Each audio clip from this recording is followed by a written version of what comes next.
Hello everyone, मेरे YouTube channel UPSC notes by Shikha में आपका स्वागत है।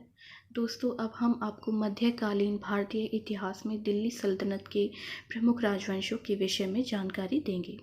तो शुरू करते हैं दिल्ली सल्तनत के विषय में, जिसकी स्थापना 1206 ईस्वी में हुई और इसका कालक्रम 1206 से 1526 ईस्वी रहा। दिल्ली सल्तनत में सबसे पहले बात आती है ममलूक वंश के विषय में, जिसे दास वंश भी कहा जाता है। इसका कालक्रम 1206 से 1290 ईस्वी रहा। ममलूक वंश के संस्थापक कुतुबुद्दीन ऐबक थे, जिसका कालक्रम 1206 से 1210 ईस्वी रहा। मोहम्मद गौरी की मृत्यु के बाद ऐबक को सिंध व मुल्तान छोड़कर उत्तर भारत का संपूर्ण क्षेत्र, जिसमें सियालकोट, लाहौर, अजमेर, झांसी, दिल्ली, मेरठ, अलीगढ़, कोल, कन्नौज, बनारस, बिहार तथा लखनौती प्राप्त हुआ था। कुतुब ने उत्तराधिकार युद्ध की चुनौती का सामना अपनी कुशल वैवाहिक नीति से किया। उसने ताजुद्दीन यल्दौज की पुत्री से विवाह किया। अपनी बहन का विवाह कुबाचा से किया, जो सिंध का अधिकारी था। अपनी पुत्री का विवाह तुर्क दास अधिकारी इल्तुतमिश से किया। उसने मलिक व सिपह सालार की उपाधि से शासन आरंभ किया तथा सुल्तान की पदवी कभी भी धारण नहीं की। उसने लाहौर को अपनी राजधानी बनाया। 1210 ईस्वी में लाहौर में चौगौन पोलो खेलते समय घोड़े से गिरने के कारण उसकी मृत्यु हो गई। कुतुबुद्दीन ऐबक के बाद 1210 ईस्वी में आराम शाह गद्दी पर बैठा, किंतु वह सिर्फ 1 वर्ष के लिए ही गद्दी पर बैठा, क्योंकि वह एक अयोग्य और कमजोर शासक सिद्ध हुआ। कुतुबुद्दीन एक उदार शासक था, जिसके कारण उसे लाख बख्श यानी लाखों का दान करने वाला कहा जाता था। उसने 2 मस्जिदों का निर्माण कराया, कुव्वतुल इस्लाम मस्जिद जो महरौली दिल्ली में स्थित है और 2.5 दिन का झोपड़ा जो अजमेर में स्थित है। प्रसिद्ध सूफी संत ख्वाजा कुतुबुद्दीन बख्तियार काकी की स्मृति में उसने कुतुब मीनार की नींव रखी, जिसे इल्तुतमिश ने पूरा कराया। इल्तुतमिश ने जड़ नामक स्थान पर आराम शाह को पराजित किया। इल्तुतमिश बदायूं का प्रांताध्यक्ष था और आराम शाह को पराजित करने के बाद उसने शासन पर अधिकार स्थापित कर लिया।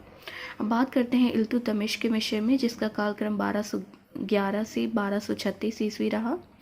इल्तुतमिश को गुलामों का गुलाम कहा जाता है। यह इल्बरी तुर्क था और बदायूं का सूबेदार था।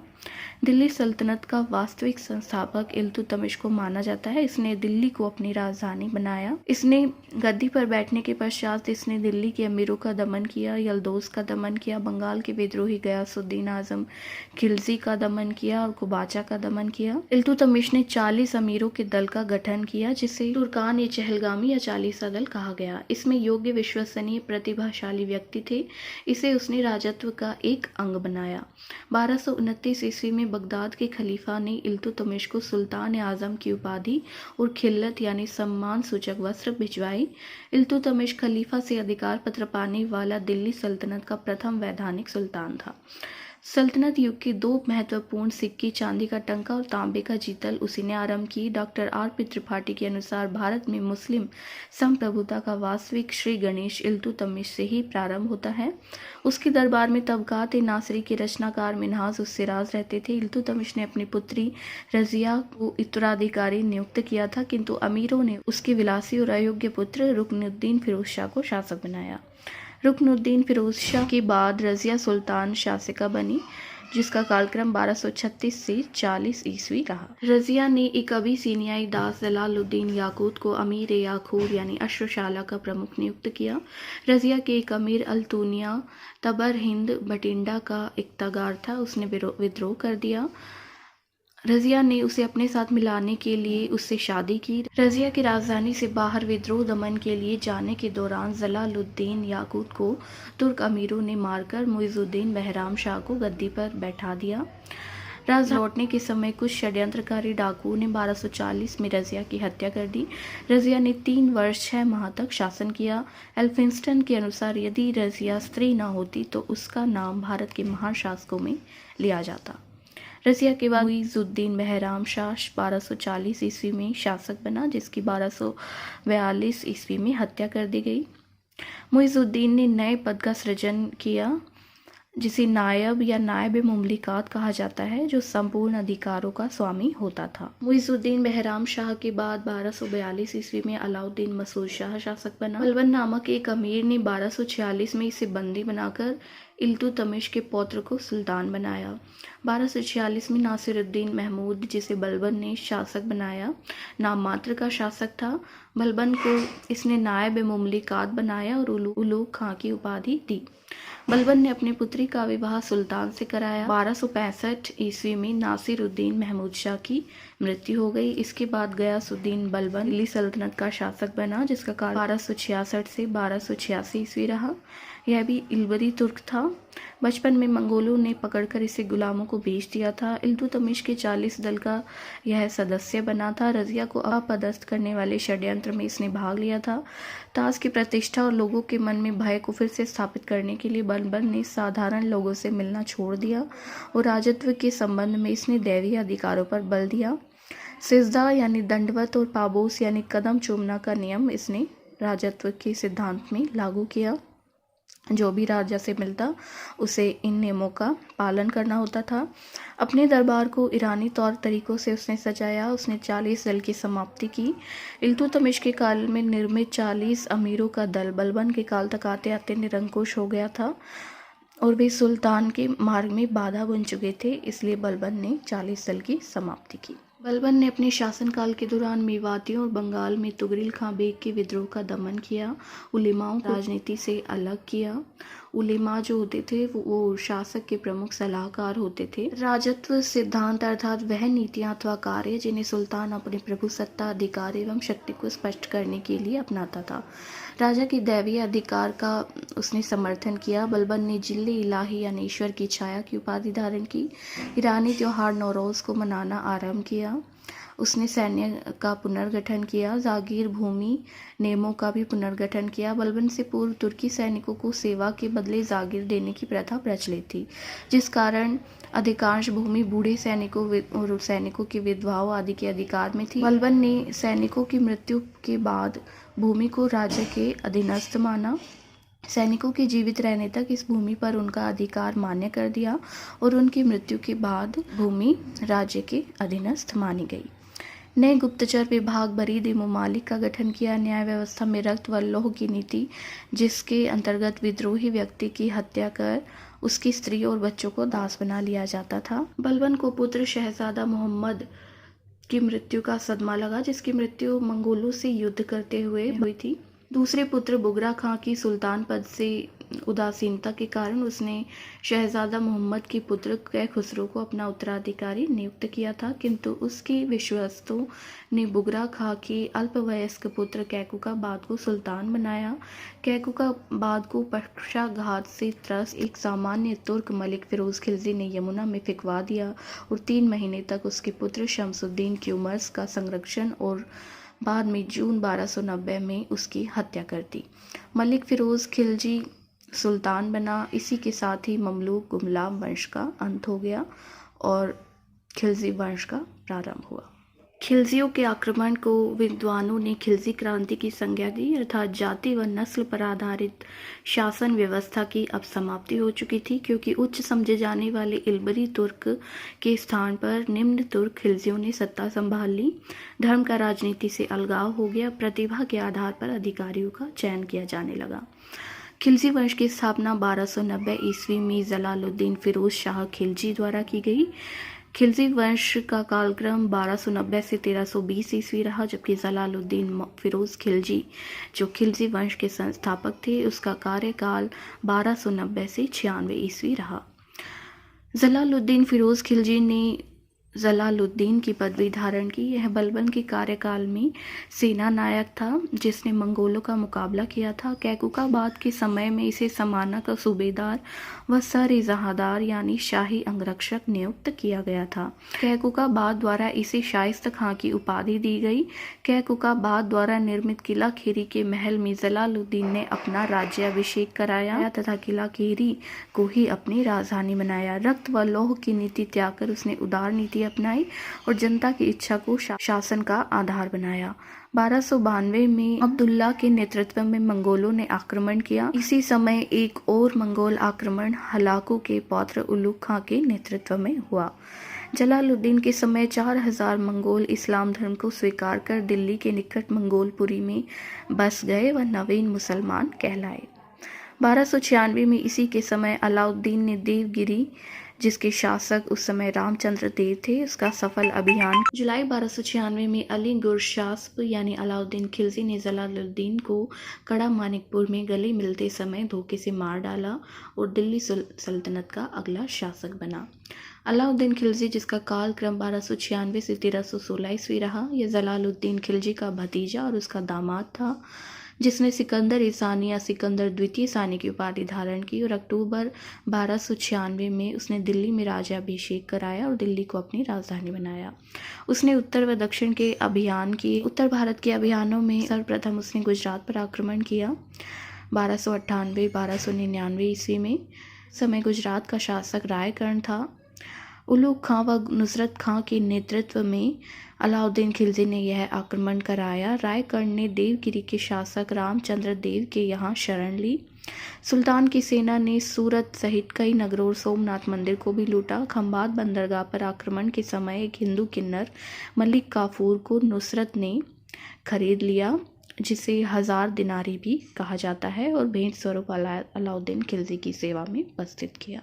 1301 ईस्वी में उसने रणथंभौर पर आक्रमण किया। उस समय वहां का शासक हमीर देव था। यहाँ भी युद्ध का नेतृत्व उलूग खां और नुसरत खां ने किया। 2 वर्ष बाद हमीर का प्रधानमंत्री रणमल सुल्तान से जा मिला और हमीर व नुसरत खां इस युद्ध में मारे गए। इसके बाद हमीर रासों के अनुसार हमीर की रानी रंग देवी के साथ अनेक राजपूत महिलाओं ने जौहर कर लिया था।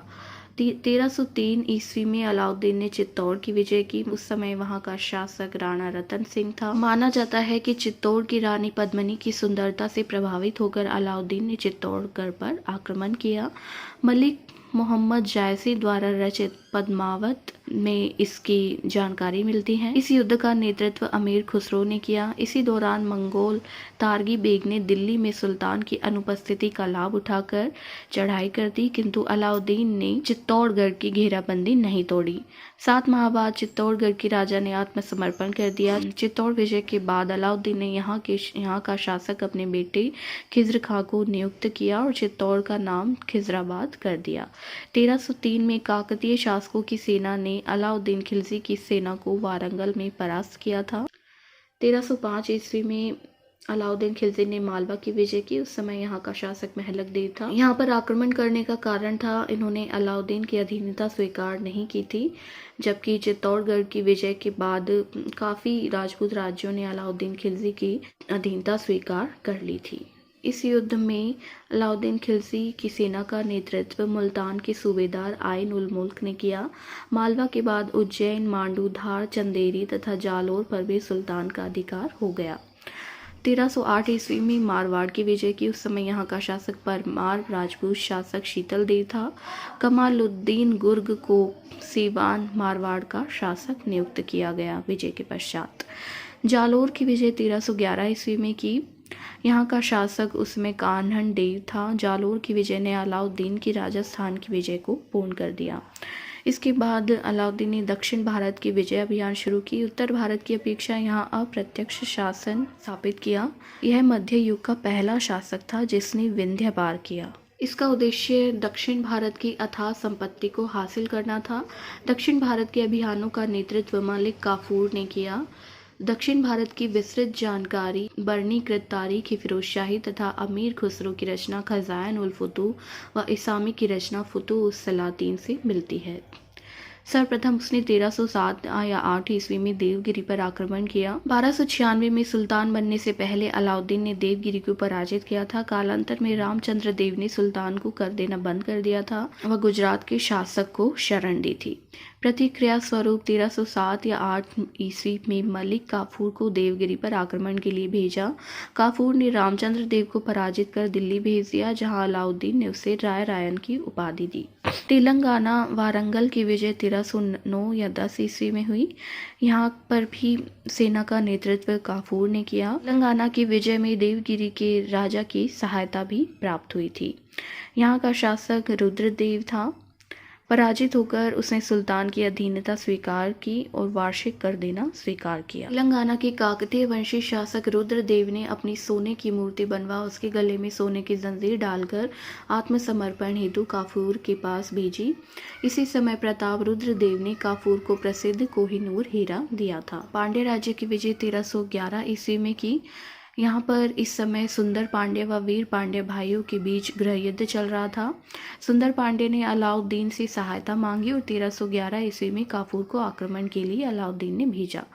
पांड्य राजधानी मदुरै पर उन्होंने अधिकार किया। उसके बाद अपार धन संपत्ति वहाँ से लूटी।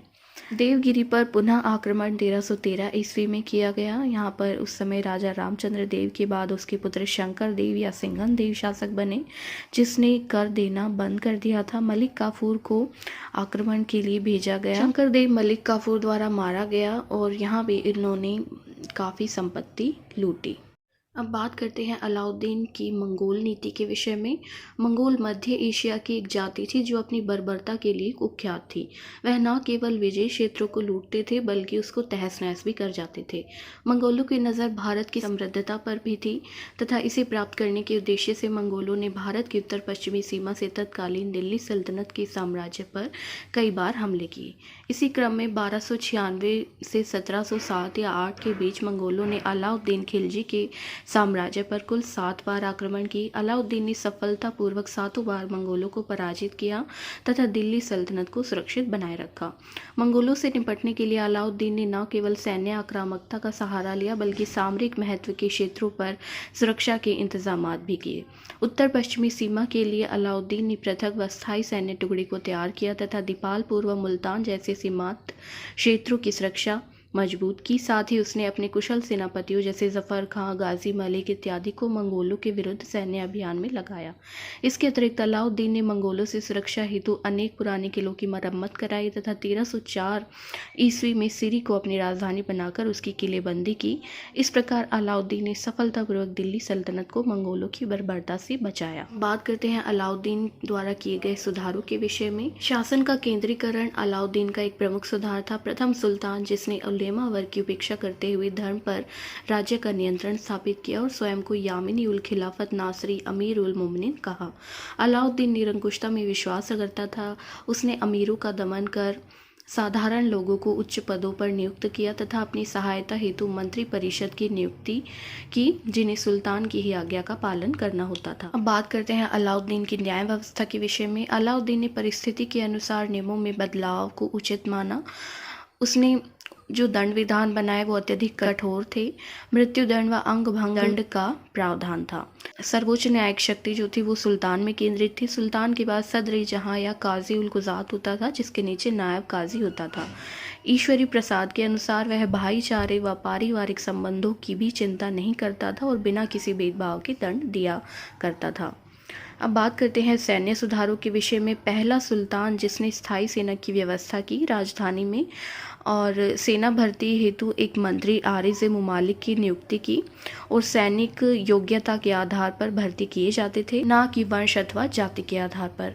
सैनिकों का हुलिया दर्ज करने हेतु दीवान ए आरिज़ की नियुक्ति की गई ताकि किसी प्रकार की प्रतिनियुक्ति न हो सके। सैनिकों का वेतन 234 टंका प्रतिवर्ष होता था। जो एक घोड़ा रखने वाले सैनिक होते थे उन्हें अस्पा कहा जाता था और जो 2 घोड़े रखने वाले सैनिक होते थे उन्हें द्विअस्पा कहा जाता था। सर्वप्रथम घोड़ों को दागने की प्रथा भी अलाउद्दीन ने शुरू की, क्योंकि सैनिक युद्ध के समय घटिया घोड़े लाते थे जो युद्ध के समय काम नहीं कर पाते थे। गुप्तचर व्यवस्था को अलाउद्दीन खिलजी ने मजबूत किया। उसके लिए उसने डाक चौकियों का निर्माण कराया। अपने सैन्य सुधारों की वजह से ही वह अपने सैन्य अभियानों में सफल रहा। बात करते हैं उसके आर्थिक सुधारों के विषय में। उसके अनुसार अधिक धन संग्रह के कारण लोगों में विद्रोह की भावना पनपती है, अतः उसने व्यक्तिगत संपत्ति तथा जागीरों की जब्ती की। व्यक्तिगत संपत्ति जो राज्य द्वारा संपत्ति, इनाम, इंदराज, पेंशन तथा वक्फ यानी धर्मार्थ प्राप्त हुई हो। उसने जागीर प्रथा का अंत कर दिया, यानी पहले सैनिकों को सेवा के बदले जागीर देने की प्रथा प्रचलित थी। उसने राजस्व में वृद्धि की और उसकी कठोरता पूर्वक वसूली भी की। उसने खालसा भूमि का विस्तार किया, यानी राजा के प्रत्यक्ष नियंत्रण में रहने वाली भूमि जिस पर सिर्फ राजा का अधिकार होता था।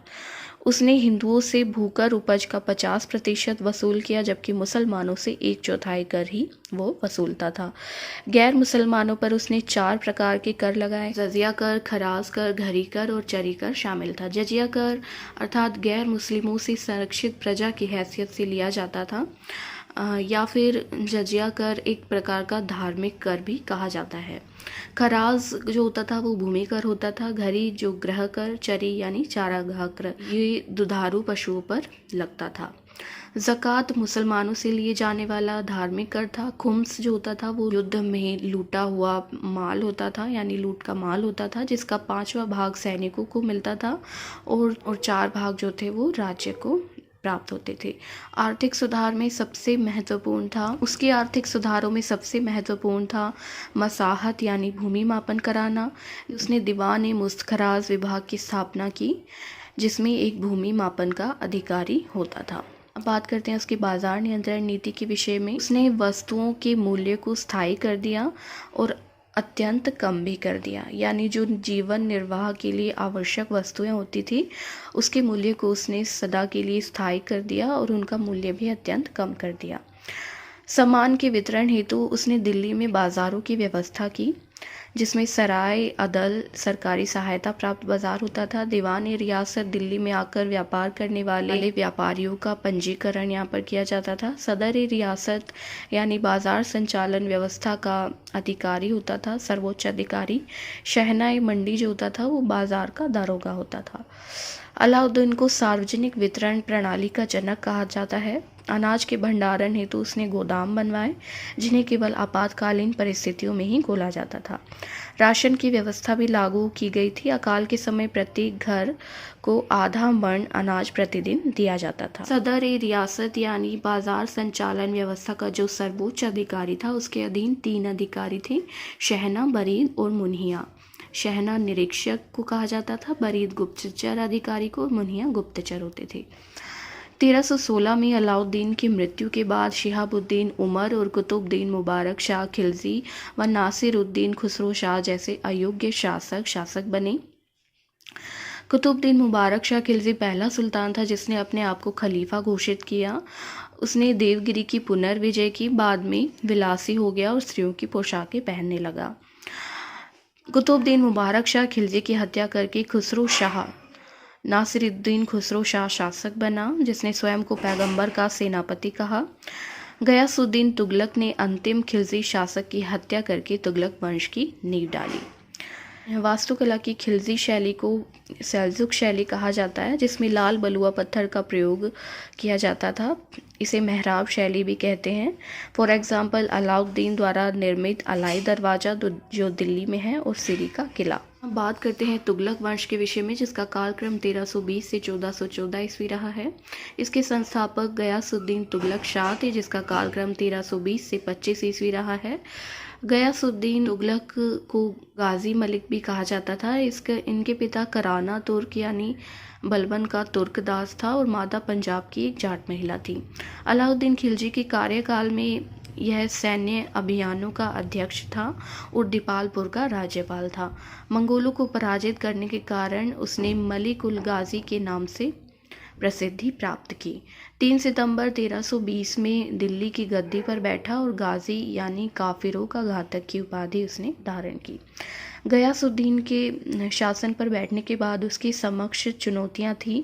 बंगाल, सिंध, गुजरात आदि प्रांतों में विद्रोह, राजपूत शक्ति का विस्तार, दक्षिण के राज्यों में अशांति व उपद्रव एवं वित्तीय संकट।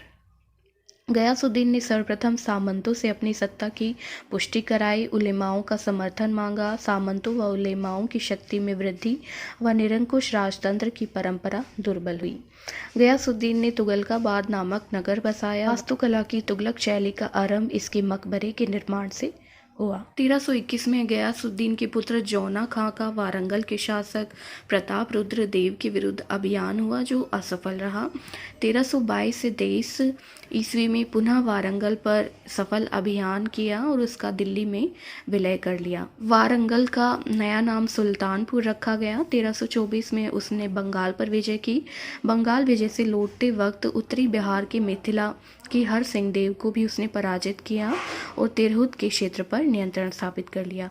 जौना खां का द्वितीय अभियान 1324 में जाजनगर उड़ीसा पर हुआ, जहाँ का शासक भानुदेव द्वितीय था। उसके विरुद्ध यहाँ से जौना खां को प्रचुर मात्रा में धन मिला। अब बात करते हैं गयासुद्दीन तुगलक के सुधारों के विषय में। उसने मध्यस्थ भूमिपतियों के अधिकार पुनः वापस किए, जिसमें खुद मुकद्दम चौधरी इत्यादि जो हिंदू भूमिपति थे और कर वसूली करते थे, जिनके अधिकारों को अलाउद्दीन खिलजी ने समाप्त कर दिया था, उन्हें दोबारा से गयासुद्दीन तुगलक के शासनकाल में पुनः अधिकार वापस दिए गए। किसानों से पहले की तरह 1/5 से 1/3 भाग लगान के रूप में वसूल किया जाने लगा। एक वर्ष में इक्ता अर्थात प्रांत या सूबा की राजस्व में 1/10 से 1/11% से अधिक वृद्धि नहीं हो सकती थी तथा अकाल में भूमि कर माफ किए गए। लगान के अलावा सभी करों पर रोक लगा दी गई। वसूली के कठोरता पूर्वक तरीकों पर भी रोक लगाई गई। दारों द्वारा रिक्त कर केंद्रीय कोष में जमा करने के उपाय किए गए। दाग यानी घोड़ों पर मुहर एवं हुलिया सैनिकों का चेहरा पद्धति को अच्छे से लागू किया गया। पुरानी सड़कों की मरम्मत व पुलों एवं नई सड़कों का निर्माण कराया गया। शराब उत्पादन व बिक्री पर पूर्णतः प्रतिबंध लगाया गया। मुहत्सिब नामक अधिकारी को नैतिक शिष्टाचार के अनुपालन का दायित्व दिया गया। डाक व्यवस्था में सुधार किया गया। हर 3/4 मील पर डाक पहुंचाने हेतु घुड़सवार नियुक्त किए गए। डाक विभाग का मुखिया बरीद मुमालिक नियुक्त किया गया। हिंदुओं के प्रति गयासुद्दीन ने अलाउद्दीन खिलजी की नीतियों का ही अनुसरण किया। 1325 में बंगाल अभियान से लौटते समय आगवानी हेतु उसके पुत्र ने दिल्ली के समीप अफगानपुर में लकड़ी का भवन निर्मित कराया था। जब मंडप के नीचे सुल्तान के स्वागत का जश्न मना रहे थे, तभी अचानक हाथियों के आने से मंडप गिर गया और सुल्तान राजकुमार महमूद खान व अन्य लोग उसमें दबकर मर गए। पता है कि प्रसिद्ध सूफी संत निजामुद्दीन औलिया से सुल्तान के संबंध अच्छे नहीं थे। हम बात करते हैं मोहम्मद बिन तुगलक के विषय में। जौना खां मोहम्मद बिन तुगलक की उपाधि धारण करके 1325 ईस्वी में सुल्तान बना। 1320 में पिता गयासुद्दीन के सम्राट बनने के बाद राजकुमार जौना खां की नियुक्ति उत्तराधिकार के रूप में हो गई तथा उसे उलूग खां की उपाधि दी गई थी। पिता की मृत्यु का शोक 40 दिन तक उसने तुगलकाबाद में रहकर मनाया। ज़ियारुद्दीन बरनी की तारीख फिरोज शाही इब्न बतूता की यात्रा वृत्तांत से मोहम्मद बिन तुगलक की शासनकाल की जानकारी मिलती है। राजकुमार जौना खां गयासुद्दीन तुगलक का ज्येष्ठ पुत्र था, जिसका पालन पोषण एक सैनिक की भांति हुआ था। खुसरो शाह द्वारा उसे शाही घोड़े का मुख्य पदाधिकारी नियुक्त किया गया था, पर जौना खां ने अपने संरक्षक खुसरो के विरुद्ध एक आंदोलन शुरू किया और उसने खुसरो शाह को अपदस्थ करने में अपने पिता की सहायता की। इब्न बतूता के अनुसार मोहम्मद बिन तुगलक के राज्यारोहण के समय तुगलक साम्राज्य 23 प्रांतों में बटा हुआ था। कश्मीर व आधुनिक बलूचिस्तान को छोड़कर लगभग सारा हिंदुस्तान दिल्ली सल्तनत के नियंत्रण में था। बरनी के अनुसार सुल्तान का खजाना खाली हो गया था, जिसकी पूर्ति के लिए उसने कर में वृद्धि की। सबसे पहले उसने दोआब में कर वृद्धि की। 1325 में वहां पर 10 गुना कर में वृद्धि की गई। तुगलक ने दिल्ली से 700 मील दूर देवगिरी को अपनी राजधानी बनाना चाहा और देवगिरी का नाम दौलताबाद रख दिया। कुतुबुद्दीन मुबारक खिलजी ने देवगिरी का नाम कुतुबाबाद रखा था। देवगिरी को राजधानी बनाने के क्या कारण रहे मोहम्मद बिन तुगलक के, अब उनके विषय में चर्चा करेंगे। देवगिरी का केंद्र में स्थित होना, दिल्ली के लोगों को सजा देना जिन्होंने सुल्तान के विरुद्ध निंदनीय पत्र लिखे थे, मंगोल आक्रमण से दिल्ली की असुरक्षा ये कारण रहे, किंतु उसकी यह योजना भी असफल रही और 1335 ईस्वी में उसने पुनः राजधानी दिल्ली में स्थानांतरित कर ली। उसके शासनकाल में सांकेतिक मुद्रा का चलन हुआ। उसने तांबे कांसे के सिक्के चलाए और अपने सिक्कों पर अल सुल्तान ज़िल्ली अल्लाह यानी सुल्तान ईश्वर की छाया है अंकित कराया, किंतु यह योजना भी उसकी असफल रही। सुल्तान सिक्कों के प्रचलन पर नियंत्रण न लगा सका। अनेक जाली टकसालें बनने लगी, जिससे अर्थव्यवस्था कमज़ोर हुई। बात करते हैं सुल्तान के खुरासान अभियान के विषय में। सुल्तान का खुरासान अभियान तरमाशरीन और मिस्र के सुल्तान के साथ मैत्री का परिणाम था। यह त्रिमैत्री संगठन जो था वो तुगलक, तरमाशरीन और मिस्र के सुल्तान के बीच बना था। खुरासान के सुल्तान अबू सैयद के विरुद्ध यह संगठन बनाया गया था। कालांतर में मध्य एशिया राजनीति में परिवर्तन आ जाने से सुल्तान को खुरासान अभियान टालना पड़ा। बात करते हैं कराचील के सैनिक अभियान के विषय में। कराचील जो था वो सल्तनत और चीनी साम्राज्य के बीच का क्षेत्र था। किंतु यह अभियान भी मोहम्मद बिन तुगलक का यह अभियान भी असफल रहा। प्रारंभिक विजय के बाद ठंड के मौसम में सैनिकों की काफ़ी क्षति हुई। इन असफल अभियानों के विषय में बरनी ने लिखा है कि वे देश प्राप्त न किए जा सके जिनका मोह सुल्तान को था, और उसका कोष जो राजनीतिक शक्ति का सच्चा स्रोत था व्यय कर दिया गया। एल्फिंस्टन के अनुसार मोहम्मद बिन तुगलक में पागलपन का कुछ अंश था। अब बात करते हैं मोहम्मद बिन तुगलक के अन्य कार्यों के विषय में। संकट के समय किसानों को सहायता प्रदान करने के लिए सुल्तान ने केंद्र में दीवान-ए-कोही नामक कृषि विभाग की स्थापना की और अकाल राहत संहिता तैयार कराई। सिंचाई हेतु सैकड़ों कुएं खुदवाए, अकालग्रस्त कृषकों को तकावी ऋण प्रदान किए। तुगलक ने कुएं खोदने, बीज, हल खरीदने के लिए कृषि ऋण सोंधर प्रदान किया। मोहम्मद बिन तुगलक ने मिस्र के अब्बासी खलीफा से स्वीकृति पत्र प्राप्त किया तथा खुब्बा एवं सिक्कों पर अपने नाम के बदले खलीफाओं का नाम अंकित कराया। उश्र तथा ज़कात को छोड़कर उसने शेष कर समाप्त कर दिए। मोहम्मद बिन तुगलक सल्तनत का सबसे पढ़ा लिखा विद्वान शासक था, जो धार्मिक दृष्टि से भी उदार व सहिष्णु था। माना जाता है कि सुल्तान ने अपने दरबार में जैन विद्वान जिन प्रभु सूरी और राजशेखर का स्वागत किया। दिल्ली के सुल्तानों में वह पहला सुल्तान था जो हिंदुओं के त्योहारों, मुख्यतः होली में भाग लेता था। दिल्ली सल्तनत में मोहम्मद बिन तुगलक के समय सर्वाधिक विद्रोह हुई, जिसमें 22 विद्रोह अकेले दक्षिण भारत में हुए। 1351 ईस्वी में एक विद्रोह दबाने हेतु ठट्टा सिंध जाते समय सुल्तान रास्ते में बीमार पड़ गया और मार्च 1351 में सुल्तान मोहम्मद बिन तुगलक की मृत्यु हो गई। सुल्तान की मृत्यु पर टिप्पणी करते हुए बदायूनी ने लिखा है कि सुल्तान को उसकी प्रजा से और प्रजा को सुल्तान से मुक्ति मिल गई। करते हैं उसके चरित्र व कार्यों का मूल्यांकन। इस संबंध में इतिहासकारों में विरोधाभास है। इतिहासकारों के एक वर्ग का मानना है कि वह धर्मपरायण था, जबकि दूसरी ओर उसे निर्दयी, रक्त पिपासु और धर्मभ्रष्ट कहा गया है। मोहम्मद बिन तुगलक शासक के रूप में पूर्णतः असफल रहा। जिस समय वह गद्दी पर बैठा उस समय उसके साम्राज्य में उत्तर तथा दक्षिण भारत का लगभग समस्त भाग सम्मिलित था, किंतु उसने अपने को दिल्ली तक समेटकर रखा। कुछ विद्वानों ने उसे भाग्यहीन आदर्शवादी कहा। इस दृष्टि से उसे महान व्यक्ति भी नहीं कहा जा सकता। बात करते हैं फिरोज शाह तुगलक के विषय में, जिसका कालक्रम 1351 से 1388 ईस्वी रहा है। मोहम्मद बिन तुगलक के बाद 1351 ईस्वी में उसका चचेरा भाई फिरोज तुगलक गद्दी पर बैठा। फिरोज की माता एक राजपूत सरदार की पुत्री थी। बरनी के मतानुसार फिरोज को मोहम्मद बिन तुगलक ने अपना उत्तराधिकारी नियुक्त कर दिया था। राजधानी से दूर ठट्टा में मोहम्मद बिन तुगलक की मृत्यु के बाद अमीरों, मलिकों व उलेमाओं आदि ने फिरोज को एक मत से सुल्तान घोषित किया। फिरोज शाह तुगलक का 2 बार राज्याभिषेक हुआ। पहले 22 मार्च 1351 को ठट्टा सिंध में, फिर अगस्त 1351 ईस्वी में दिल्ली में। अब बात करते हैं फिरोज शाह तुगलक की ग्रामीण कृषि एवं राजस्व व्यवस्था के विषय में। किसानों द्वारा अकाल के समय पूर्व सुल्तान से जो ऋण लिए गए थे, फिरोज शाह तुगलक ने वे ऋण माफ़ कर दिए।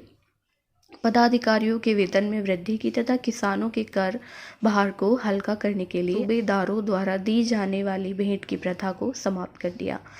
अब बात करते हैं कर व्यवस्था के विषय में। फिरोज शाह ने सबसे पहले लगान व्यवस्था को सही किया, क्योंकि यही राज्य की आय का मुख्य स्रोत था।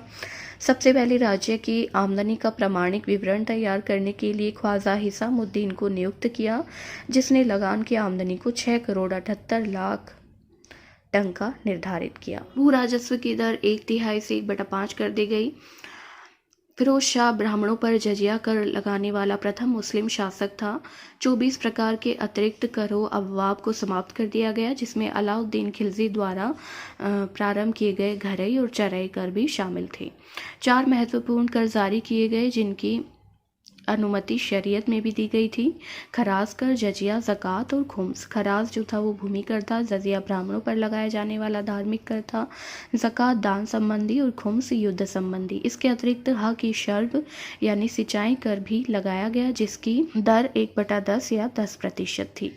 कृषि उत्पादन में वृद्धि हेतु सिंचाई साधनों को सुदृढ़ किया। उसने लगभग 11 नहरों का निर्माण दिल्ली और उसके आसपास क्षेत्र यानी हरियाणा के क्षेत्र में करवाया, जिससे लगभग 160 वर्ग मील क्षेत्र में सिंचाई के लिए पानी उपलब्ध हुआ।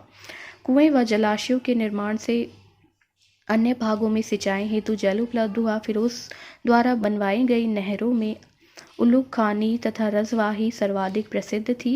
इन प्रयासों के फलस्वरूप प्रजा समृद्ध हो गई। अफीफ लिखता है कि सामग्री बहुत सस्ती हो गई।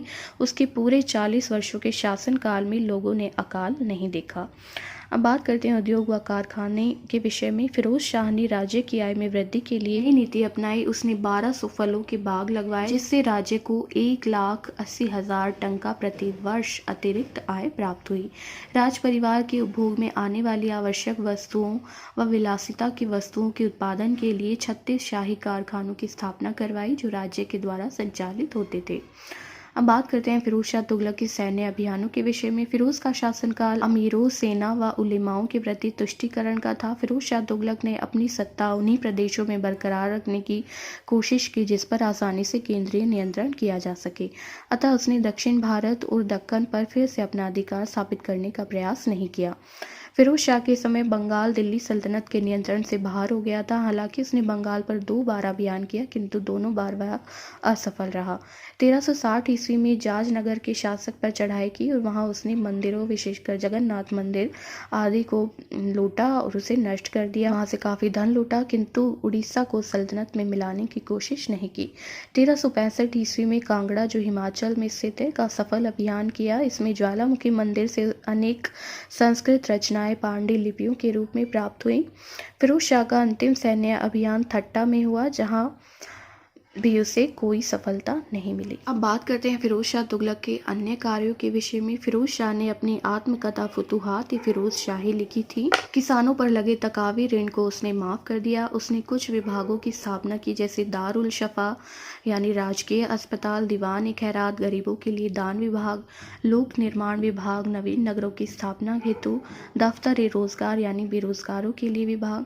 फिरोज शाह ने अनुवाद विभाग की स्थापना की ताकि हिंदू मुस्लिम एक दूसरे के विचारों को समझ सकें।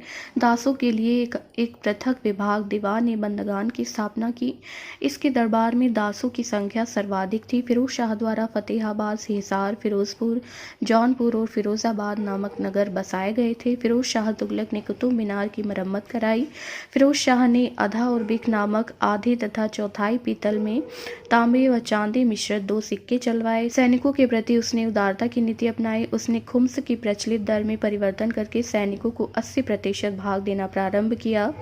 खुम्स यानी जो युद्ध में लूट का माल होता था, उसका बंटवारा किया जाता था सैनिकों राज्य के बीच में। तो सैनिकों को उसने 80% भाग देना प्रारंभ किया और राज्य द्वारा 20% हिस्सा ही लिया गया।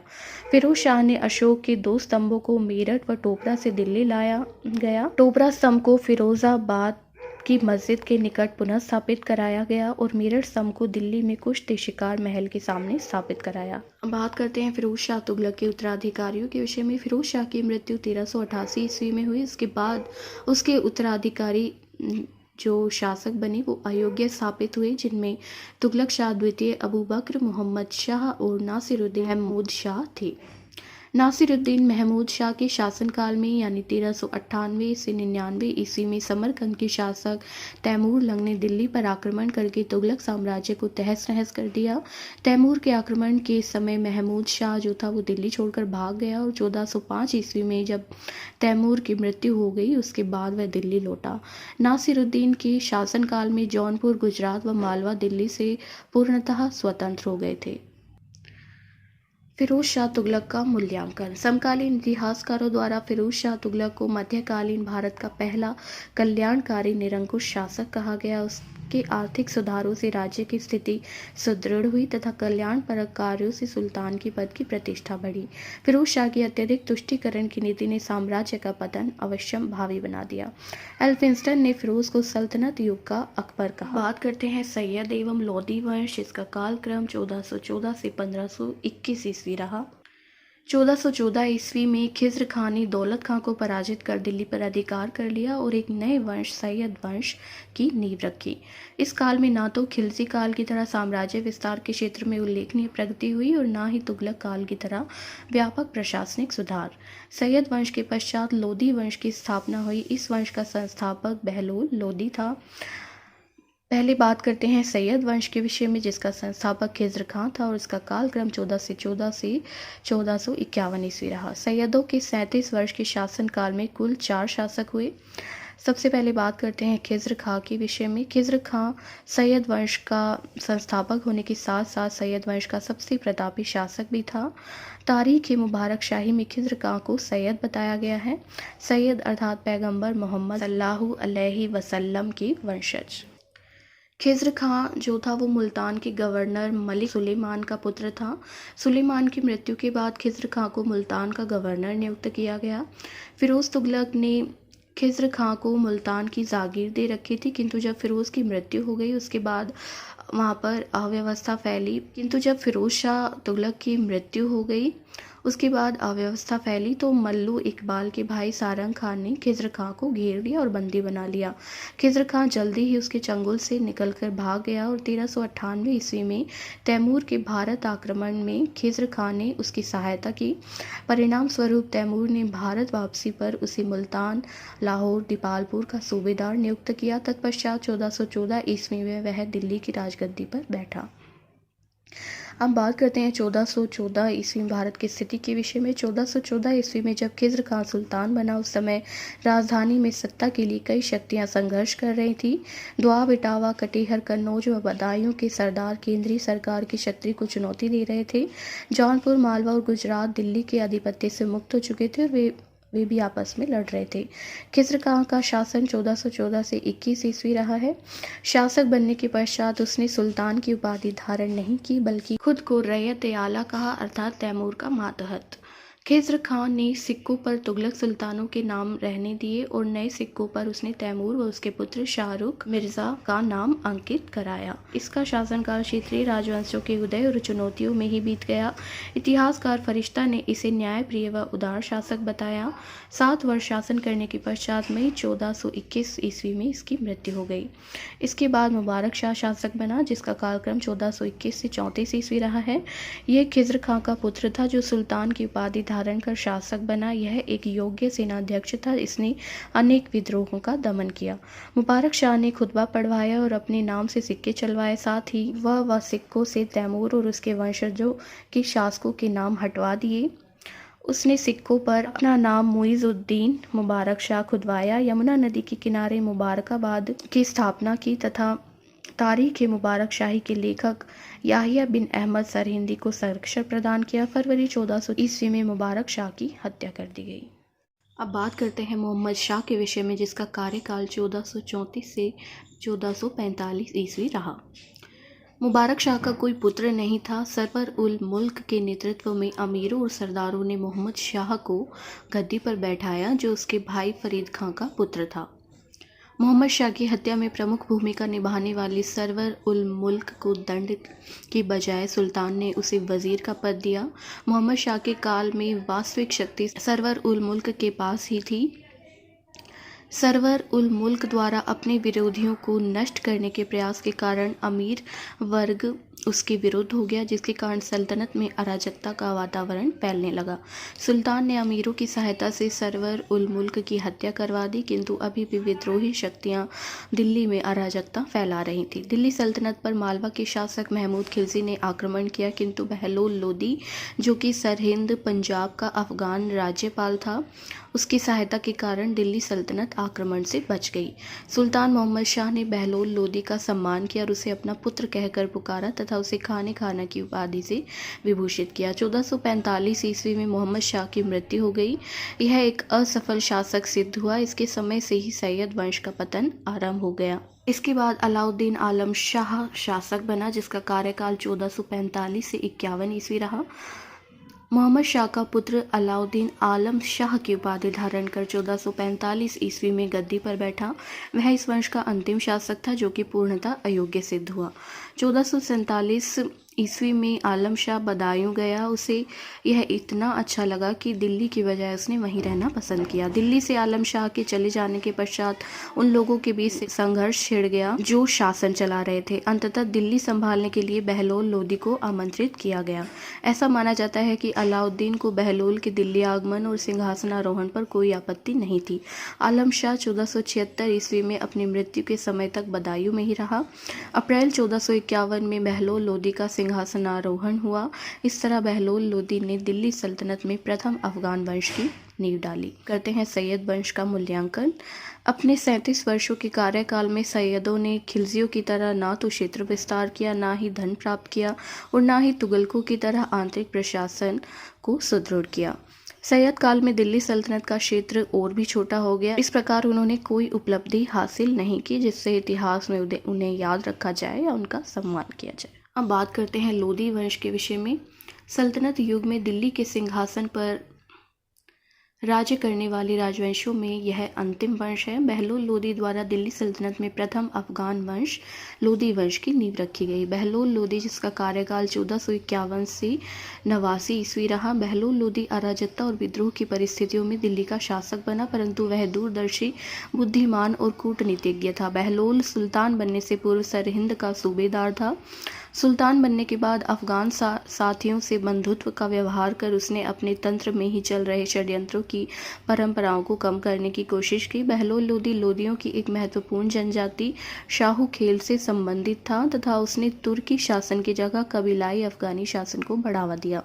बहलोल ने संभल, कोल, साकेत, मैनपुरी एवं भो गांव के विरुद्ध सफल सैन्य अभियान किए। बहलोल की सबसे बड़ी सफलता जौनपुर राज्य को अपने साम्राज्य में मिलाने की रही। बहलोल ने जौनपुर के शासक के रूप में अपने बेटे बारबक लोदी को नियुक्त किया। जौनपुर विजय के बाद बहलोल की कीर्ति में वृद्धि हुई तथा धौलपुर, कालपी, बाड़ी के सरदारों में भय उत्पन्न हुआ।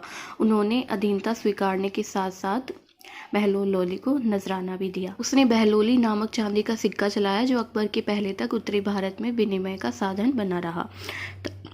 तारीख दाऊदी के लेखक अब्दुल्लाह के अनुसार सामाजिक सम्मेलनों के अवसर पर वह कभी भी सिंहासन पर नहीं बैठा और न ही उसने अपने सरदारों को खड़ा रहने दिया। आम दरबार तक में वह सिंहासन पर न बैठकर एक गलीचे में बैठता था। 1486 से 87 में उसने ग्वालियर के शासक रायकर्ण कीर्तिदेव को पराजित किया और वहां से 80 लाख टंका का नजराना प्राप्त किया। ग्वालियर अभियान ही उसका अंतिम अभियान था, जिसके बाद वह बीमार पड़ गया और जुलाई 1489 में दिल्ली आते समय रास्ते में ही उसकी मृत्यु हो गई। सिकंदर लोदी, जिसका कार्यकाल 1489 से 1517 ईस्वी रहा, बहलोल लोदी की मृत्यु के बाद उसका पुत्र निजाम खां सुल्तान सिकंदर शाह की उपाधि धारण करके सिंहासनारूढ़ हुआ। सिकंदर लोदी को अपना सुल्तान मानने में अमीरों और सुल्तानों में कुछ संकोच था, क्योंकि उसकी मां एक हिंदू थी, किंतु सिकंदर ने अपनी चतुरता, मता और साहस के साथ विपरीत परिस्थितियों का सामना किया और विद्रोहियों का दमन कर हिंदू जनता के प्रति असहिष्णुता की नीति अपनाई तथा अपने आप को एक धार्मिक कट्टर अफगानी मुसलमान के रूप में प्रतिष्ठित किया। सिंहासनारूढ़ होने के समय सिकंदर लोदी की शक्ति बहुत सुदृढ़ नहीं थी, क्योंकि सरदारों और जागीरदारों की एक बड़ी संख्या अपने अपने क्षेत्रों में शक्ति संगठित किए हुई थी। सिकंदर लोदी की बारबक शाह के विरुद्ध कार्रवाई। बहलोल लोदी के समय जौनपुर विजय के बाद बारबक शाह, जो बहलोल लोदी का पुत्र था, को वहां नियुक्त किया गया था, जिससे सिकंदर लोदी ने शासक बनने के बाद अपने भाई का शासन बरकरार रहने दिया।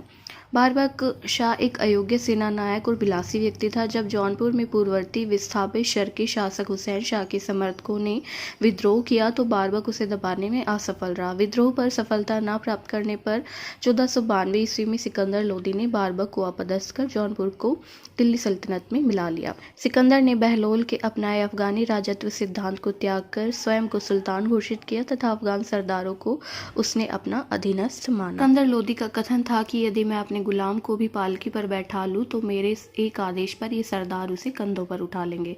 1494 ईस्वी में सिकंदर ने बनारस के निकट एक युद्ध में हुसैन शाह को पराजित किया। इस अभियान में उसने बंगाल से बिहार तक का क्षेत्र विजित कर लिया तथा तिरहुत के राजा पर आक्रमण कर उसे अपने अधीन कर लिया। सिकंदर लोदी ने आगरा नामक एक नए नगर की स्थापना कराई और 1504 ईस्वी में आगरा को अपनी राजधानी बनाया ताकि दोआब पर नियंत्रण रखा जा सके और राजपूतों द्वारा दिल्ली की ओर बढ़ने के प्रयास को विफल बनाया जा सके। उसने कृषि व व्यापार के विकास के लिए प्रयास किए। भूमि माप के लिए 39 अंगुल का पैमाना विकसित किया, जिसे गजे सिकंदरी कहा जाता था, तथा सभी आवश्यक वस्तुओं की कीमत कम कर दी गई।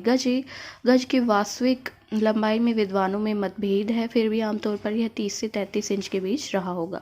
सिकंदर ने मुसलमानों में प्रचलित अनेक कुप्रथाओं को बंद करवाया। उसने मुहर्रम में ताज़िया निकलवाना बंद करवा दिया तथा साथ ही महिलाओं को पीरों की मज़ारों पर जाने या उनकी याद में जुलूस निकालने की मनाही की गई। उसने यमुना में हिंदुओं के स्नान पर रोक लगाई और उन्हें वहाँ बाल मुड़वाने से भी रोका।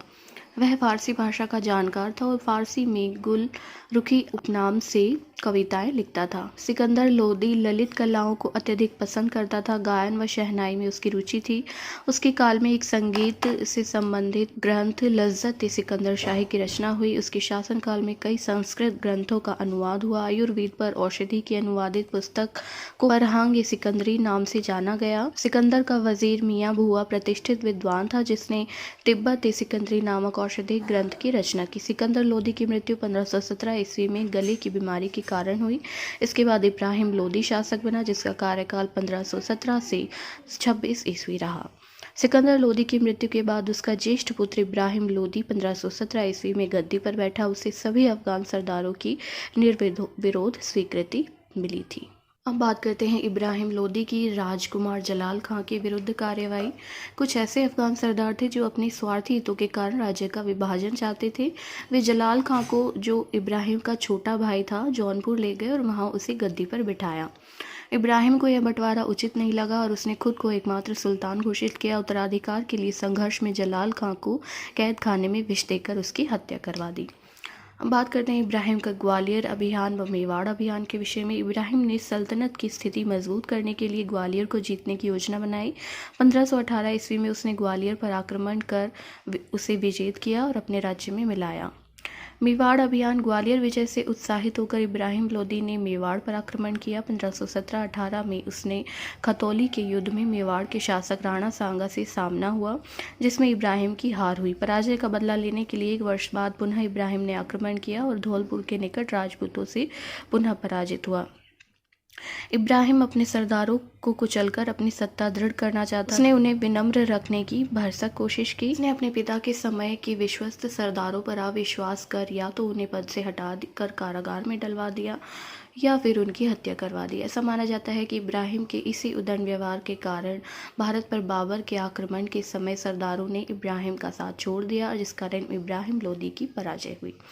बात करते हैं बाबर का आगमन व पानीपत के प्रथम युद्ध के विषय में। लाहौर के राज्यपाल दौलत खां और इब्राहिम लोदी के चाचा आलम खां ने इब्राहिम से असंतुष्ट होकर काबुल के शासक बाबर को दिल्ली पर आक्रमण के लिए आमंत्रित किया। अप्रैल 1526 ईस्वी में बाबर और इब्राहिम लोदी के बीच पानीपत का प्रथम युद्ध हुआ जिसमें इब्राहिम की सेना पराजित हुई और युद्ध में इब्राहिम लोदी मारा गया। इब्राहिम लोदी मध्यकालीन भारत का एकमात्र सुल्तान था जो युद्ध भूमि में मारा गया। इब्राहिम लोदी की मृत्यु के साथ ही दिल्ली सल्तनत का अंत हो गया और दिल्ली पर एक नए वंश मुगल वंश की स्थापना हुई। अब हम बात करते हैं सल्तनत कालीन प्रशासनिक व्यवस्था के विषय में। सबसे पहले हम बात करते हैं सल्तनत कालीन राजाओं के खलीफा से संबंध के विषय में। सल्तनत काल में प्रशासनिक प्रणाली में सबसे महत्वपूर्ण संबंध सुल्तान और खलीफा के थे। वास्तव में हलाकू, जो एक मंगोल था, उसने अंतिम अब्बासी खलीफा की 1258 ईस्वी में हत्या कर दी थी। इस्लामिक मान्यता को जीवंत बनाए रखने के लिए सल्तनत शासकों ने उनसे संबंध बनाए रखे और अपने सिक्कों पर खलीफा के प्रतिनिधि नासिर अमीर उल मोमिनीन का अंकन करवाया।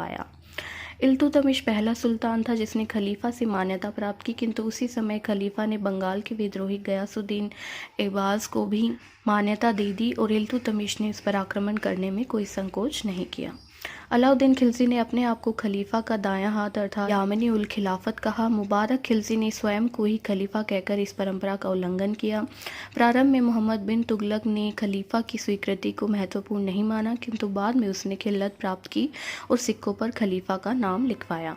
फिरोज शाह तुगलक ने 2 बार खिल्लत प्राप्त की और अपने आप को खलीफा का नायब घोषित किया। अब बात करते हैं सल्तनत कालीन शासकों के उलेमाओं से संबंध के विषय में। प्रशासनिक व्यवस्था में शरीयत का पालन करने के लिए मुस्लिम साम्राज्य में उलेमाओं की उपस्थिति रही, जो कि राजा के सलाहकार के रूप में काम करते थे, किंतु अलाउद्दीन खिलजी व मोहम्मद बिन तुगलक ने उनके हस्तक्षेप पर अंकुश लगा दिया। बात करते हैं इक्ता व्यवस्था के विषय में। इक्ता अर्थात तनख्वाह की जगह दी गई भूमि। हस्तांतरणीय लगान अधिन्यास भी इसे कहा जाता है। इक्ता की सर्वप्रथम परिभाषा निज़ामुल मुल्क तूसी द्वारा रचित सियासतनामा में दी गई। इक्ता अर्थात एक ऐसा भूक्षेत्र जो सैनिक व असैनिक अधिकारियों को, मुख्यतः सैनिक अधिकारियों को, उस क्षेत्र के प्रशासनिक संचालन के बदले दिया जाता था। तत्कालीन परिस्थितियों में विद्रोह को रोकने, सल्तनत के बड़े क्षेत्र में प्रशासनिक संचालन करने के लिए तथा राजस्व प्राप्त करने के लिए भारत में यह नया प्रयोग किया गया, किंतु मध्य एशिया में यह पहले से प्रचलित था। इक्तेदार उस भूखंड के स्वामी नहीं हो सकते थे, वे सिर्फ उस भूखंड में हुई पैदावार पर लगाए गए लगान के उपभोग के स्वामी हो सकते थे। सियासतनामा के अनुसार इक्तेदार को किसी भी क्षेत्र में 3 वर्ष से अधिक नहीं रखना चाहिए। इक्तेदार को उस क्षेत्र के प्रशासनिक व सैनिक खर्च के बाद बचे हुए राजस्व को केंद्रीय कोष में जमा करना होता था, जिसे फवाजिल या अधिशेष कहा जाता था। बड़े इक्तेदारों को मुक्ता, वली या मलिक भी कहा जाता था। बात करते हैं इक्ता व्यवस्था का प्रचलन व समय के साथ हुए उसमें परिवर्तन के विषय में। भारत में सर्वप्रथम मोहम्मद गौरी ने कुतुबुद्दीन ऐबक को हांसी का इक्तेदार बनाया, किंतु इसे सुव्यवस्थित रूप देने का श्रेय शमसा-उद-दीन इल्तुतमिश को ही दिया जाता है। बलबन के समय से इसमें परिवर्तन आरंभ हो जाता है। बलबन ने वली या मुक्ता के आचरण पर नियंत्रण रखने के लिए ख्वाजा नामक लेखाधिकारी की नियुक्ति की। दूसरे परिवर्तन के रूप में यदि किसी इक्तेदार की मृत्यु हो गई हो और उसका पुत्र सैन्य सेवा में नहीं हो तो वह इक्ता वापस ले ली जाएगी, जिसे तरकात कहा गया। अलाउद्दीन खिलजी ने दिल्ली के आसपास की छोटे इक्ताओं को समाप्त कर उन्हें खालसा भूमि यानी राजा के प्रत्यक्ष नियंत्रण में रहने वाली भूमि में शामिल कर लिया, किंतु दिल्ली से दूर की बड़ी इक्ताओं को जारी रखा। तुगलक काल में गयासुद्दीन तुगलक ने मुक्ता की आय और उसके द्वारा नियुक्त सैनिकों की आय में स्पष्ट विभाजन कर दिया। मोहम्मद बिन तुगलक ने इक्तेदारों के अधिकारों पर अंकुश लगाते हुए उन्हें केवल भू राजस्व वसूली से संबंधित कर दिया तथा वली उल खराज पद का सृजन किया तथा इन क्षेत्रों में प्रशासनिक संचालन के लिए अमीन पद सृजित किया। फिरोज शाह तुगलक ने इक्ता भूमि को वंशानुगत बना दिया तथा अब सैनिकों को भी भू अनुदान दिया जाने लगा, जिस पर अलाउद्दीन खिलजी ने रोक लगा दी थी। साथ ही उन्हें नगद वेतन भी दिया जाने लगा। ऐसे अनुवांशिक भू क्षेत्र वजह कहलाए। सिकंदर लोदी ने फवाजिल पर रोक लगा दी, जिससे इक्ता का वास्तविक उद्देश्य ही समाप्त हो गया, अतः यह पुनः सामंतवादी प्रक्रिया में विलीन हो गया। सिकंदर लोदी ने इसे पूर्णतः हस्तांतरणीय भी बना दिया। इक्ता के पर्यायवाची के रूप में विलायत शब्द का प्रयोग भी हुआ है। अब बात करते हैं सल्तनत कालीन सैन्य प्रणाली के विषय में। दिल्ली सल्तनत की सैन्य व्यवस्था तुर्की और मंगोल पद्धति पर आधारित थी। सल्तनत कालीन सैन्य व्यवस्था का शुभारंभ इल्तुतमिश के शासन काल से होता है। इसके काल में सल्तनत की सेना को हश्म कल्ब या कल्ब सुल्तानी कहा गया। बलबन को सैन्य विभाग की स्थापना तथा अलाउद्दीन खिलजी को केंद्र में स्थायी सेना के गठन का श्रेय दिया जाता है। मंगोल सेना का वर्गीकरण दशमलव पद्धति पर आधारित था। अमीर ए दह अर्थात 10 सैनिकों का सेनानायक, अमीर ए सदा यानी 10 अमीरों या 100 सैनिकों का सेनानायक, अमीर ए हजारा यानी 1000 सैनिकों का सेनानायक और अमीर ए तुमन यानी 10,000 सैनिकों का सेनानायक। सैन्य सुधारों की दृष्टि से अलाउद्दीन खिलजी का शासनकाल महत्वपूर्ण माना जाता है। उसने एक स्थायी सेना का गठन किया, सैनिकों की सीधी भर्ती की और उन्हें सरकारी खजाने से नगद वेतन भुगतान किया। सैनिकों की नियुक्ति पर्याप्त निरीक्षण के बाद ही की जाती थी, जिन्हें मुर्तब कहा जाता था। एक घोड़ा रखने वाले अश्वारोही सैनिकों को अस्पा कहते थे, जिसका वेतन 234 टंका वार्षिक था, और 2 घोड़े वाले सैनिकों को 2 अस्पा सैनिक कहते थे। इन सैनिकों को 78 टंका वार्षिक वेतन अतिरिक्त रूप से प्रदान किया जाता था। सेना में भ्रष्टाचार रोकने और उनकी गतिशीलता बनाए रखने हेतु अलाउद्दीन ने दाग व हुलिया प्रथा का आरंभ किया, जिसे गयासुद्दीन तुगलक ने अत्यंत कठोर तरीके से अपनाया और सैनिकों का निरीक्षण स्वयं किया। यहाँ तक कि गयासुद्दीन तुगलक ने सैनिकों के वेतन रजिस्टर की जांच भी स्वयं की, जिसे वसीलात हश्म कहा जाता था। मोहम्मद बिन तुगलक के काल में सैनिक अधिकारियों को इक्ता के रूप में और सैनिकों को नगद वेतन दिया जाता था। जो सैनिक सेनाध्यक्ष के अधीन होते थे उन्हें सीधे शाही खजाने से वेतन भुगतान किया जाता था। फिरोज शाह तुगलक के शासनकाल में विविध कारणों से दिल्ली सल्तनत का आकार छोटा होता गया। उसने हुलिया दाग, सैनिक जांच आदि सैन्य सुधारों को बनाए रखने का भी प्रयास किया, किंतु उसकी अस्थिर नीति के कारण सैनिकों का अनुशासन बहुत कमजोर हो गया। फिरोज शाह ने सेना को एकता के रूप में वेतन देने की प्रथा फिर से चलाई और अब सैनिक नगद वेतन पाने के स्थान पर भूमि या गांव के लगान के रूप में वेतन पाने लगे और वे वज़ादार कहला जाने लगे। किंतु फिरोज सेना में कठोर अनुशासन बनाए रखने में असमर्थ रहा, अतः सल्तनत की सैनिक स्थिति कमज़ोर हो गई। लोधी शासकों के समय में सेना का सामंती रूप पुनः प्रकट हुआ। सैन्य व्यवस्था की यह त्रुटि बाबर के लिए सहायक सिद्ध हुई। सल्तनत काल में सेना का मुख्य वर्ग अश्वारोही दल के रूप में था, दूसरा वर्ग गज सेना पर आधारित था, जबकि तीसरा वर्ग पैदल सैनिकों का था जिन्हें पायक कहा जाता था। सल्तनत काल में बारूद, गोले या तोपखाने का निर्माण नहीं किया गया था। मंजनी, कुशकंजीर और अरादा आदि यंत्रों का प्रयोग पत्थर और धातु के गोले फेंकने के लिए किया जाता था। चरख यानी शिला प्रक्षेपास्त्र और पलाखून यानी गुलेल का भी प्रयोग किया जाता था। अब बात करते हैं सल्तनत कालीन प्रमुख विभाग और उनके कार्यों के विषय में। दीवान वज़ारत वजीर का विभाग था, जिसका प्रमुख कार्य वित्त संबंधी व लोक प्रशासन के प्रत्येक विभाग पर नियंत्रण रखना था। दीवान अर्ज की नींव बलबन द्वारा रखी गई। यह सैन्य विभाग था। इसका कार्य सैनिकों की भर्ती, सैन्य अभियानों का आयोजन, वेतन निर्धारण करना और सैनिकों का निरीक्षण करना था। दीवान रिसालत विदेश विभाग था। इसका कार्य विदेशी संपर्क एवं कार्य करना था। दीवान ईशा या दीवान अशरफ जो था, ये शाही सचिवालय था। इसका कार्य शाही घोषणाओं एवं पत्रों की मसवीदे तैयार करना, शाही घोषणाओं को जारी करना और प्रांतीय गवर्नर को पत्र भेजना।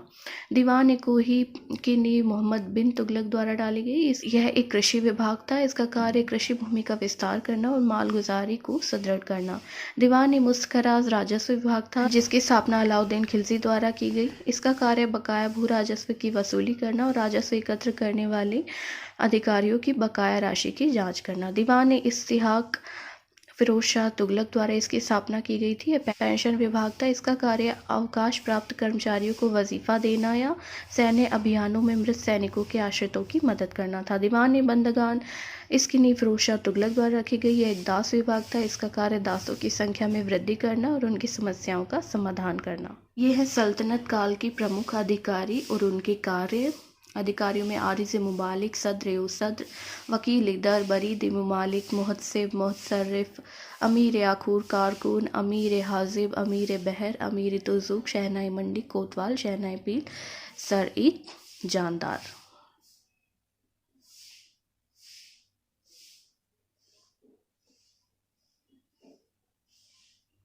अब बात करते हैं सल्तनत कालीन अर्थव्यवस्था के विषय में, जिसमें कृषि के विषय में हम सबसे पहले बात करेंगे।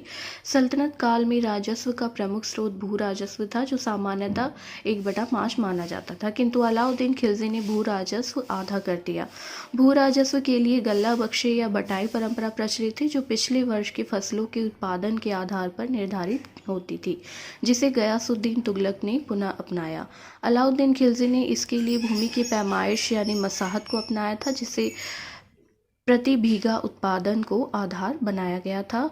कनकुद या नस्क प्रणाली भी प्रचलित थी, जिसमें अनुमान के आधार पर राजस्व निर्धारित किया जाता था। भू राजस्व अनाज व नकद दोनों रूप में लिया जाता था। अलाउद्दीन खिलजी व सिकंदर लोदी ने अनाज के रूप वसूली को वरीयता दी, जबकि अन्य शासकों ने नकद वसूली को वरीयता दी। सिकंदर लोदी ने अनाज पर से आय कर हटा दिया था। 13वीं-14वीं सदी में सिंचाई व्यवस्था में नोरिया तकनीक का विकास हुआ, जो कि गियर प्रणाली से संबंधित था। इस तकनीक द्वारा अत्यधिक मात्रा में आसानी से पानी उपलब्ध होने लगा। गुप्तोत्तरकालीन शासक हर्ष के समय रहट या अर्घट प्रणाली का उल्लेख मिलता है, किंतु नोरिया जो थी वो इससे अधिक उन्नत प्रणाली थी। सल्तनत काल में सिंचाई के मुख्य साधन कुएं ही थे। गयासुद्दीन तुगलक प्रथम सुल्तान था जिसने सिंचाई के लिए नहर प्रणाली को अपनाया, किंतु फिरोज शाह तुगलक ने नहर तंत्र को अधिक विकसित किया, जिसमें उसकी प्रमुख नहरें आज भी कार्यरत हैं। इब्न बतूता भारत में एक वर्ष में 3 प्रकार के चावल की खेती की बात करता है, जबकि अन्य इतिहासकार 2 प्रकार की।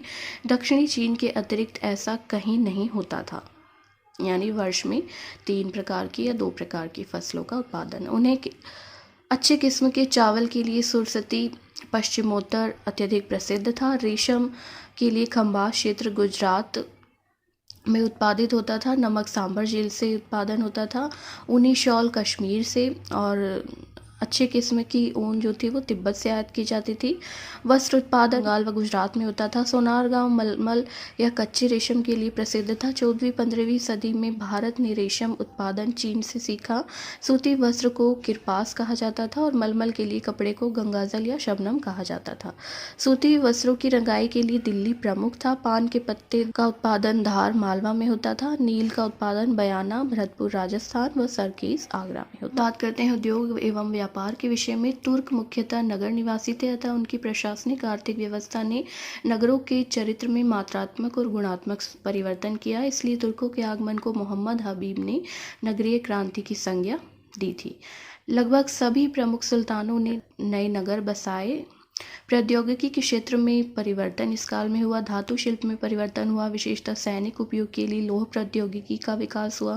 कागज निर्माण में तेजी आई क्योंकि सल्तनत काल में कई संस्कृत ग्रंथों का तेजी से फारसी में अनुवाद हुआ। इसके साथ ही उन्हें सुरक्षित रखने के लिए जल्दसाजी भी एक उद्योग बन गया। रुई धुनने वाले या बुनकर के लिए नद्दाफ शब्द का प्रयोग होता है। आसवन विधि का प्रयोग मदिरा व इत्र निर्माण में किया जाता था। धातु कला के अंतर्गत कलई विधि का प्रयोग किया जाने लगा और इसके लिए जस्ते का प्रयोग किया जाता था। दमिश्की इस्पात पूरे भारत में प्रसिद्ध था, जो कश्मीर से प्राप्त होता था। सल्तनत शासकों की विशेष रुचि स्थापत्य के प्रति भी थी, तो गारे चूने के ज्ञान के कारण नए भवन निर्माण संभव हुए। फिरोज शाह तुगलक ने तो एक नए विभाग दीवान ने इमारत खाना ही स्थापित कर दिया। गैर कृषि उत्पाद पर आधारित उद्योगों में चमड़ा, धातुएं, पत्थर, नमक व तेल उद्योग प्रमुख था। शाही कारखाने विलासी वस्तुओं के उत्पादन के प्रमुख केंद्र थे। फिरोज शाह तुगलक ने ऐसे 36 शाही कारखानों का निर्माण कराया। अब बात करते हैं आयातित वस्तुओं के विषय में, जो बाहर से आयात की जाती थी। अरब व खाड़ी देशों से सोना, चांदी, केसर, अफीम, सिंदूर और घोड़े आदि मंगाए जाते थे। अफ्रीका से हाथी दांत व लाख मंगाए जाते थे। देवल अंतर्राष्ट्रीय व्यापार का प्रमुख बंदरगाह था तथा दक्षिणी सिंध में लहरी बंदर व गुजरात में कैम्बे व सूरत इस समय के प्रमुख बंदरगाह थे। अनिलवाड़ व्यापारियों के लिए तीर्थ स्थल कहा जाता था। इब्न बतूता के बाद आए चीनी यात्रियों ने बंगाल के बारे में लिखा है कि देवताओं ने पृथ्वी का संपूर्ण सोना इस प्रांत में बिखेर दिया है। सल्तनत कालीन आर्थिक शब्दावली: अबवाब, फवाजिल, खिदमती, महसूल, हक खोती, निर्ख फरमानी, वफा फरमानी, इक्ता तमलीक, तरकात, हक दीवानी। अबवाब अर्थात अतिरिक्त या गौण कर। अलाउद्दीन खिलजी ने कई अतिरिक्त कर लगाए जिसे फिरोज शाह तुगलक ने समाप्त कर दिया, जैसे घरई, चरई कर इत्यादि। फवाजिल अर्थात राजस्व अधिशेष जो इक्ता से संबंधित है। खिदमती अर्थात पराजित राजाओं से लिया जाने वाला राजस्व अथवा कर। महसूल भू राजस्व का अनुमान। हक खोती अर्थात किसानों से लगान वसूल करके खुद मुकद्दम व चौधरी जैसे स्थानीय अधिकारी दीवान वजारत में राजस्व जमा करते थे। इसके बदले इस परिश्रम के बदले उन्हें लगान का एक भाग प्राप्त करने का अधिकार था।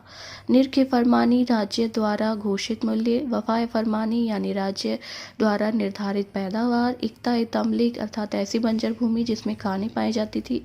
तरकात यानी बलबन द्वारा इक्तेदारों से जब्त भूमि। हक दीवानी यानी राजकोषीय मांगे। बात करते हैं सल्तनत कालीन कर प्रणाली के विषय में। जजिया कर ये गैर मुसलमानों से संरक्षित प्रजा अर्थात जिम्मी की हैसियत से लिया जाने वाला कर है, जो उनकी आय के अनुपात में होता था। दूसरे इतिहासकारों का मानना है कि जजिया जो था एक धार्मिक कर था जो ब्राह्मणों पर लगाया जाता था। ज़कात जो था वो मुसलमानों से लिया जाने वाला स्वैच्छिक धार्मिक कर था। धार्मिक कर को सदका भी कहा जाता था। इसका प्रयोग लोगों के कल्याण हेतु किया जाता था। यह एक प्रकार का संपत्ति कर था जिसकी दर 2.5% होती थी। खुम्स यानी लूट या युद्ध से प्राप्त धन, जिसे गनीमा भी कहा जाता था। नियमतः इस संपत्ति में सुल्तान को 1/5 भाग और सैनिकों को 4/5 भाग होता था। अलाउद्दीन खिलजी ने इसके उलट सुल्तान का भाग 4/5 रखा और सैनिकों का 1/5। खराज यानी गैर मुसलमानों से लिया जाने वाला भू राजस्व, सामान्यतः इसकी दर 1/5 से 1/3 थी, जिसे अलाउद्दीन खिलजी ने शरीयत द्वारा मान्य सबसे उच्च दर यानी उसे आधा कर दिया। उश्र अर्थात तुर्की मुसलमानों से सिंचाई व्यवस्था पर आधारित भूमि कर, जिसकी दर 1/10 होती थी। प्राकृतिक साधनों से सिंचित भूमि की तुलना में कृत्रिम विधि से सिंचित भूमि से अधिक कर लिया जाता था। यहाँ के शर्ब कर फिरोज शाह तुगलक द्वारा आयोजित सिंचाई कर था। माना जाता है कि फिरोज शाह तुगलक ने शरीयत की मान्य करों के अतिरिक्त एक कर लगाया। बात करते हैं सल्तनत कालीन सिक्कों के विषय में। सबसे पहले मोहम्मद गौरी ने देहली नामक सिक्का, जिसमें एक तरफ लक्ष्मी और घुड़सवार की आकृति थी तो दूसरी तरफ देवनागरी लिपि में उसका नाम मोहम्मद बिन साम लिखा था। इल्तुतमिश ने चांदी का टंका, तांबे का जीतल चलाया। इल्तुतमिश पहला तुर्क शासक था जिसने शुद्ध अरबी के सिक्के चलाए। बलबन ने चांदी का सिक्का जारी किया। गयासुद्दीन तुगलक के काल में सोने के सिक्के के वजन में वृद्धि हुई। मोहम्मद बिन तुगलक ने पहली बार प्रतीकात्मक मुद्रा चलाई। अदली नामक कांसे का सिक्का जारी किया। कुछ विद्वानों ने इसे टोकन करेंसी का नाम दिया। इसने सर्वप्रथम सिक्कों पर कलमा खुदवाया। फिरोज शाह तुगलक ने अधा व बिक नामक सिक्के जारी किए। बात करते हैं लगान व्यवस्था के विषय में। बटाई यह लगान निर्धारित करने की एक प्रणाली थी जिसमें राज्य की ओर से प्रत्यक्ष रूप से ज़मीन की पैदावार से हिस्सा लिया जाता था, अर्थात खेत में खड़ी फसल में ही लगान निर्धारित कर दिया जाता था।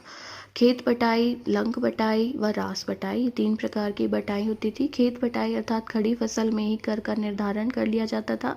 लंक बटाई में अनाज से भूसा निकाले बिना कर का बंटवारा कृषक और सरकार के बीच हो जाता था। और रास बटाई में अनाज से भूसा निकालने के बाद सरकारी हिस्से का निर्धारण किया जाता था। मुक्ताई अर्थात लगान निर्धारण की मिश्रित प्रणाली को कहा जाता है। अलाउद्दीन खिलजी ने भूमि की माप के आधार पर कर निर्धारण किया जिसे मसाहत पद्धति कहा गया, जो गयासुद्दीन तुगलक व मोहम्मद बिन तुगलक के समय तक बनी रही। खिलजी के समय इसका प्रचलन खालसा व दोआब क्षेत्र में था, लेकिन मोहम्मद बिन तुगलक ने इसे विंध्य के दक्षिण में, बंगाल में, मालवा व गुजरात में भी लागू किया। बात करते हैं सल्तनत कालीन स्थापत्य के विषय में। सल्तनत काल में विकसित स्थापत्य को इंडो इस्लामिक शैली कहा जाता है क्योंकि यह भारतीय व इस्लामिक दोनों के समन्वय से विकसित हुई।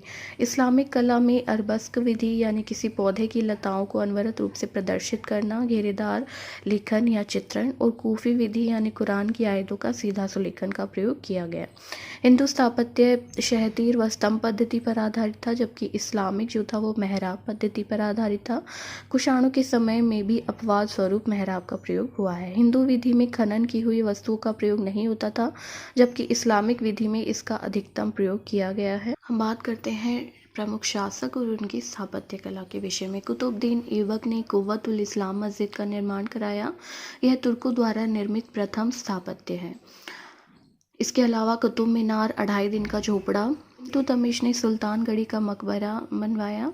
ये तुर्क शासकों द्वारा निर्मित प्रथम मकबरा है।